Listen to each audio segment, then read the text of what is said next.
All right, so this is it. This is truly the end. It's the end times. I think this is it for college football. If I'm being honest, this is the end of college football. As we know it, this is the day that college football died. Mark it down on your calendars. June 8th, 2026.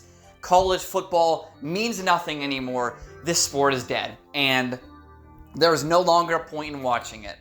Because today the judge ruled in favor. Well, not in favor. He granted the injunction that Brandon Sorsby requested. And Sorsby will now be eligible to play this 2026-27 college football season. So, first of all, to all the Texas Tech cucks and fans that are going to be defending their hero, Brandon Sorsby, in the comment section, even though he's not played a snap for your team, saying that, but what about his mental health? First of all, fuck him, fuck his mental health, fuck him. He is a piece of shit. He is straight garbage. He, first of all, was a scrub quarterback. He wasn't even good for Cincinnati. He led the team to, 5 wins? He was an awful quarterback. He has a turnover problem. He has a cream puff arm. He is a garbage quarterback.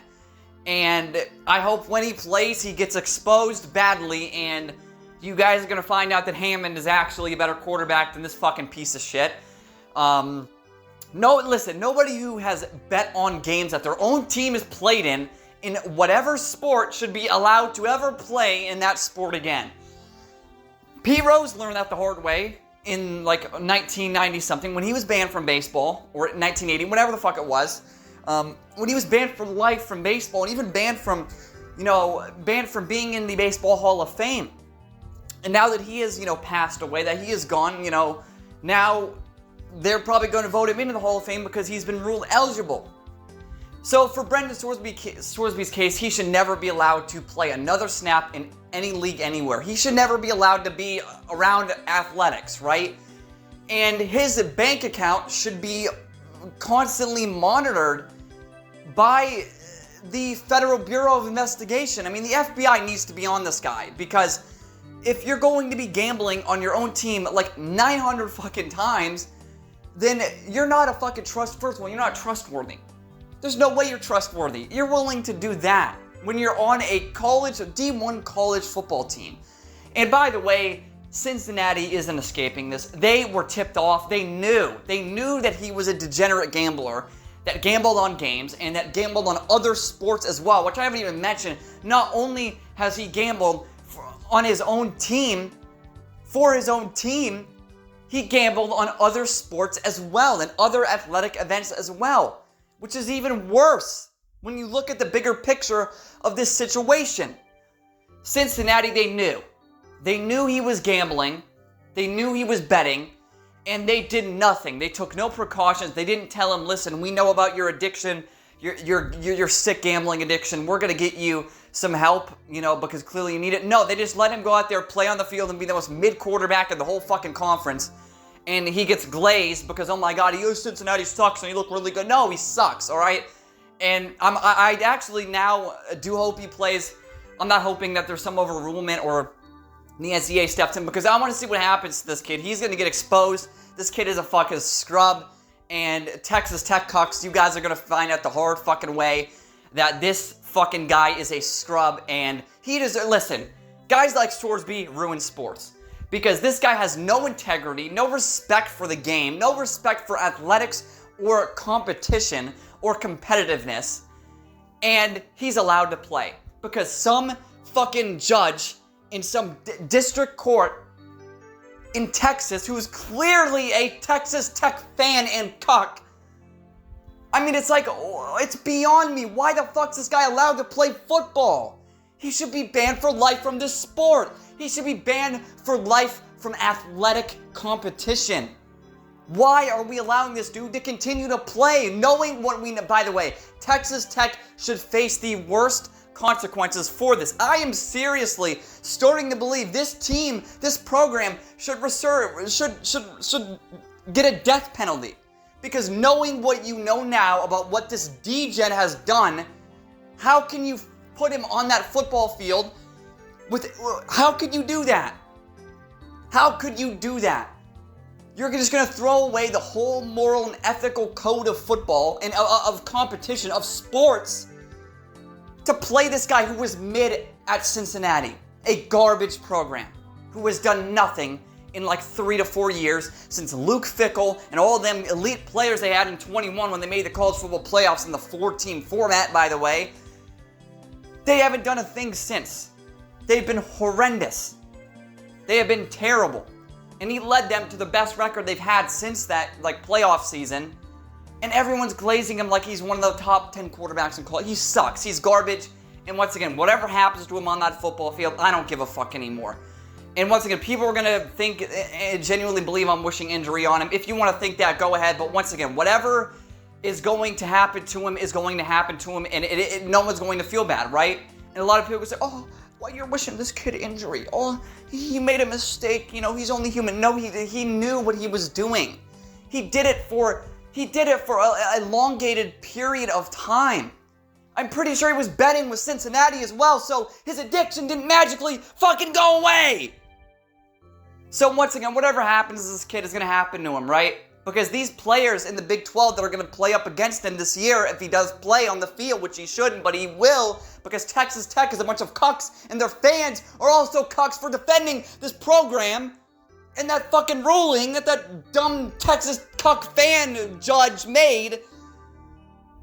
I mean, it's like, this is outrageous. You're killing college sports.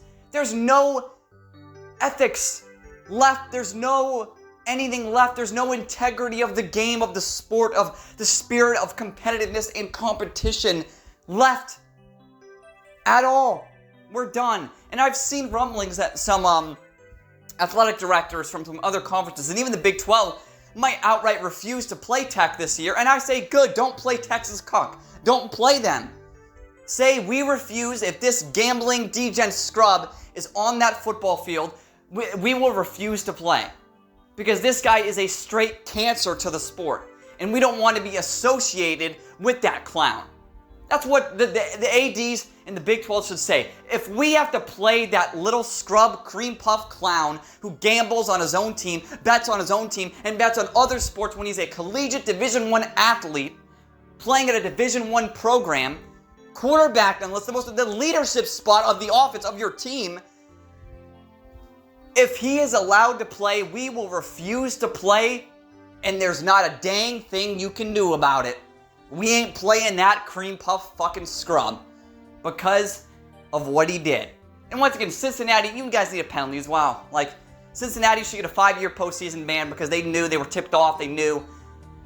And that's that, man. Yeah, fuck Texas Tech. If you're a Texas cuck fan, then, if you're a Texas Tech fan and you're defending this scrub, and him being granted eligibility to play this year, then, I mean, it's like you are celebrating the death of college football.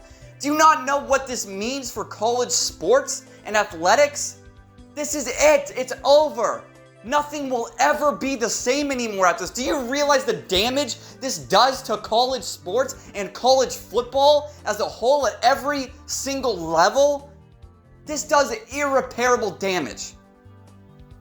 And that's the saddest part about this, right?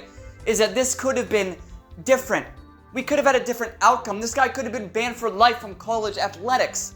But he gets to play another season in Division I college football because of some whatever. Whatever, you know? Who gives a fuck? College football sucks anyways. Fuck Brandon Sorsby. The degen gambling scrub. Oh, but he has mental problems. If he has mental problems, he shouldn't be playing football. If he has a gambling problem, he shouldn't be playing football to begin with. But who gives a fuck, right? College football is shit anyways. You know, whatever, man. Like, it's over, right? College football's done. Today's the day it died. June 8th, 2026, it's over. There's no point in watching college sports anymore because of what happened on this day. So, you guys are going to be, everyone is going to be pointing to this day in 4 to 5 years when college sports suck even more dick than they suck right now. And they're going to be saying, that is the day where everything died. That is the day where the music stopped. This is sad, man. I used to love college football, the pageantry, the tradition, you know, the atmosphere, you know, the everything about it was special. It was so special.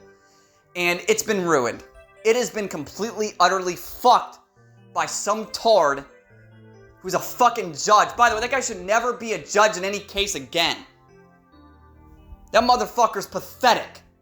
Because Texas Tech were lining his pockets with a bunch of money. So fuck you, Texas Tech. And if you're a Texas Cuck fan and you're defending Sorsby or defending their athletic director or defending their program and saying how this is right, fuck you too. You're a disease. You're the reason college football sucks dick now. I'm done. Fuck this. Fuck college football. Fuck college sports. Thank you all for watching. This has been Mr. Truth, and this was nothing but the truth.